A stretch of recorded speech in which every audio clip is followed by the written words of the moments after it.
Have you ever wondered if the events happening around us are part of what Jesus described in the Bible? In Matthew 24:3-14, Jesus gave us specific signs that would indicate the approaching end of the age.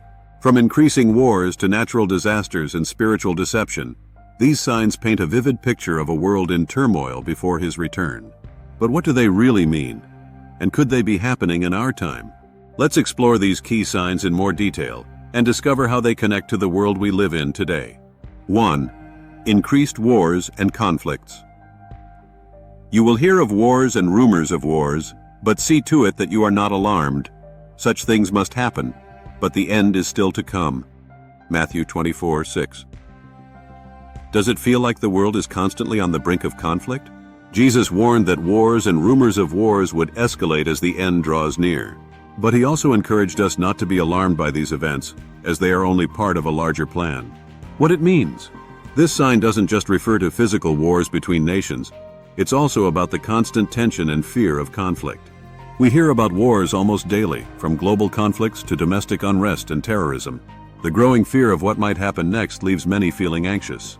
How should we respond? Instead of giving in to fear, Jesus calls us to trust him. Even as the world seems more divided and dangerous, we can take comfort in knowing he is in control. Wars are a part of human history, but they also remind us that true peace will only come when Christ returns. Our challenge is to remain calm and faithful in the face of these global tensions. 2. Natural disasters. There will be famines and earthquakes in various places. All these are the beginning of birth pains. Matthew 24:7-8. Do you ever wonder why natural disasters seem more frequent and severe? Earthquakes, famines, floods, wildfires. These events are often devastating, and they seem to be happening more often.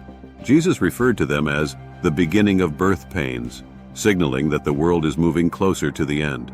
What it means. Natural disasters are a stark reminder of the Earth's fragility.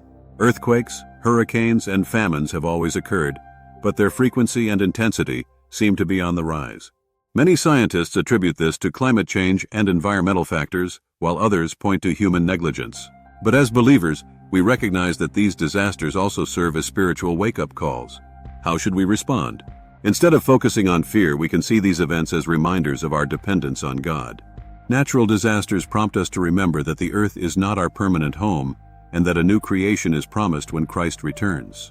In the meantime, we can be vessels of hope and help to those suffering from the impacts of these disasters, using these opportunities to point others to Jesus. 3. Deception by false prophets. For many will come in my name, claiming, I am the Messiah, and will deceive many. Matthew 24:5. Have you noticed how many people today claim to have the ultimate truth or special knowledge? In a world full of influencers, gurus, and spiritual leaders, the lines between truth and deception can get blurry.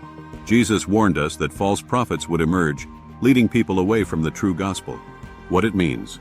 Deception is more than just obvious lies. It's often subtle, mixing bits of truth with falsehood. Today, we see this in the rise of New Age spirituality, cults, and even some modern religious movements that distort the message of Christ. The internet has made it easier for false teachings to spread, often reaching vulnerable people seeking answers. How should we respond? We must remain rooted in the truth of God's Word. The Bible is our ultimate guide, and we need to test every teaching against it.